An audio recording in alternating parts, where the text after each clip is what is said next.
আলপনার রান্নাঘরে আমার নতুন পুরাতন সব বন্ধুদের সুস্বাগত।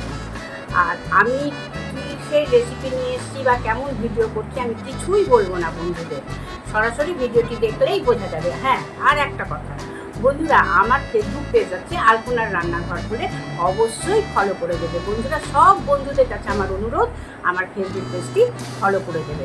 আর নতুন বন্ধুরা আমার ইউটিউব চ্যানেলটি সাবস্ক্রাইব করে বেল বটন অল করে আর আমাকে অবশ্যই কমেন্ট করবে আর একটা করে লাইক দিতে কিন্তু ভুলো না বন্ধুরা। তাহলে সরাসরি আসা যাক। আমি 4 পিস মাছ নিয়েছি। এই মাছটা হচ্ছে আর মাছ। হ্যাঁ, জানি না কোন বন্ধুরা কোথায় কেমন কি বলে, আমাদের এখানে আমরা এটা আর মাছ বলি বন্ধুরা। এর কোনো আঁশ থাকে না। হ্যাঁ, আর খেতে একদম মাংসের স্বাদ, যদি সেরকমভাবে রান্না করা হয় না। আর দামও কিন্তু মাংসের মতন, মাটনের মতো এর দাম। আর খেতেও একদম মাটনের মতো হয় যদি সেই রকমভাবে রান্না করা হয়। সেই আমি মাটন স্বাদেই করছি। হ্যাঁ, কিভাবে করছি সম্পূর্ণটা দেখলে তবেই বোঝা যাবে। সম্পূর্ণ ভিডিও দেখার জন্য ভাজার সময় খুব ফোটে, তার জন্য তেলে দিয়ে চাপা দিয়ে ভাজতে হয়। হ্যাঁ, প্রচণ্ড ফোটে, তেল গায়ে পড়ে হয়তো খোসাও নিয়ে নিতে পারে, তার জন্য একটু কাঁচা তেল দিলাম একটু কম। আর এবারে আমি একে একে মাছ এর মধ্যে দিয়ে দেব।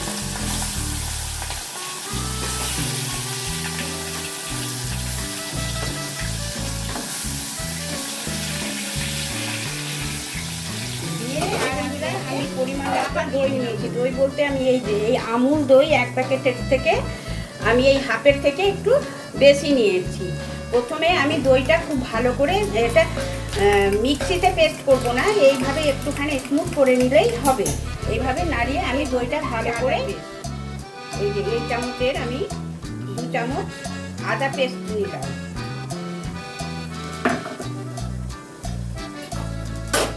আর এই যে পেঁয়াজ পেস্ট, এটা হচ্ছে একটা বড় সাইজের একটা গোটা পেঁয়াজ পেস্ট করে রাখা হয়েছে। এটা সম্পূর্ণ পেঁয়াজটা আমি একটা পেঁয়াজ এর মধ্যে দিয়ে দিলাম। আর রসুন পেস্ট দিলাম এই 1 চামচ। এবার এটা ভালো করে একসাথে পরিমাণ মতো হলুদ গুঁড়ো,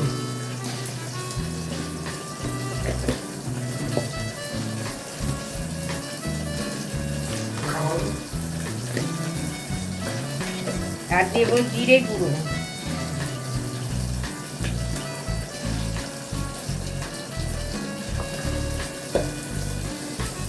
আর পরিমাণ মতো নুন।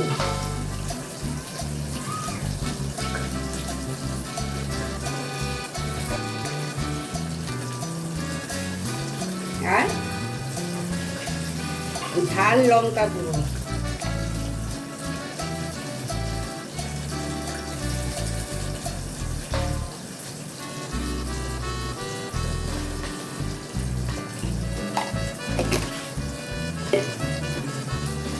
না সরি, এটা লাল লঙ্কা গুঁড়ো, কালার হওয়ার জন্য এই লঙ্কা গুঁড়োটা দিলাম। এই যে মাছটা ভেজে তুলে নিয়েছি। হ্যাঁ, আর মশলাটা তো রেডি করেছি, সম্পূর্ণ দেখিয়েছি। তার মাছ ভাজার কড়াইতে আমি আরো সামান্য পরিমাণ মতো তেল এর মধ্যে অ্যাড করলাম। তেল আমার গরম হয়ে গেছে। এই সময় আমি এই যে মিক্সড করে রেখেছি মশলাটা এর মধ্যে অ্যাড করে দিলাম। আমি ওই মশলার বাটিটা দিয়ে সামান্য জল দিয়ে দিয়েছি। আর এবার দিচ্ছি একটু আমি পরিমাণ মতো চিনিটা দেওয়া হয়নি। আর যে কোনো রান্নায় একটু কাঁচা লঙ্কার সেন্ট বন্ধুরা খুব ভালো লাগে, তার জন্য আমি দিচ্ছি এই 4টে দিয়েছিলাম কালার যাওয়ার জন্য। এবারে দিচ্ছি আমি সামান্য একটু ঝাল লঙ্কা গুঁড়ো। 10 মিনিট কষিয়ে নিলাম। এবারে দিচ্ছি এটা 2টো আমি তেজপাতা দিচ্ছি এর মধ্যে। তেজপাতাটা পরে দিলে নাকি সেন্টটা আরো বেশি ভালো হয়, ওই জন্য আমি রান্নার মাঝখানেই তেজপাতাটা দিই। এতে তেজপাতার সেন্টটা ভালো হয়ে যায়, কড়াই লাগে না, তখনই বোঝা যাবে যে হ্যাঁ কষানো হয়ে গেছে।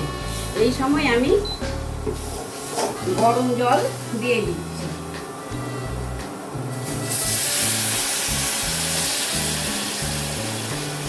আমি খুব বেশি জল দেবো না।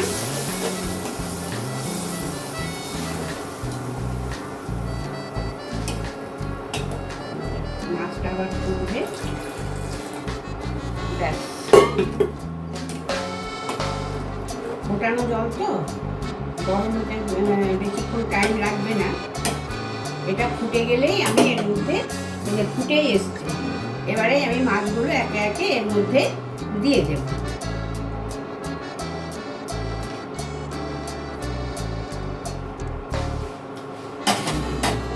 এবারে মাছের সঙ্গে এটা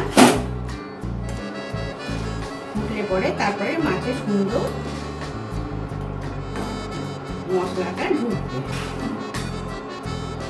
আমি সিম করে একটা চাপা দিয়ে আমি এটা এই কাঁচা লঙ্কা একটু ভেঙে এর মধ্যে ছড়িয়ে দিলাম, কটা কাঁচা লঙ্কা। আর দিয়ে দেব গুঁড়ো গরম মশলা, শাহি গরম মশলা। শাহি গরম মশলা গুঁড়ো এর মধ্যে অ্যাড করে দিলাম। ইয়াম্মি ইয়াম্মি স্বাদে কমপ্লিট হয়ে গেল আমার আর মাছ, দই আর মাছ, দই দিয়ে কালিয়া। আর মাছের কালিয়া কমপ্লিট হয়ে গেল। এইবারে আমি গ্যাসটা সার্ভ করে নিয়েছি। ইয়াম্মি ইয়াম্মি স্বাদে আমার মাছের রেসিপি কমপ্লিট হয়ে গেল। কেমন লাগলো অবশ্যই কমেন্ট করে জানাবে বন্ধুরা। আমার পাশে থাকার একান্ত অনুরোধ রইল। তাহলে আজকের মতো আসি, বাই, টাটা।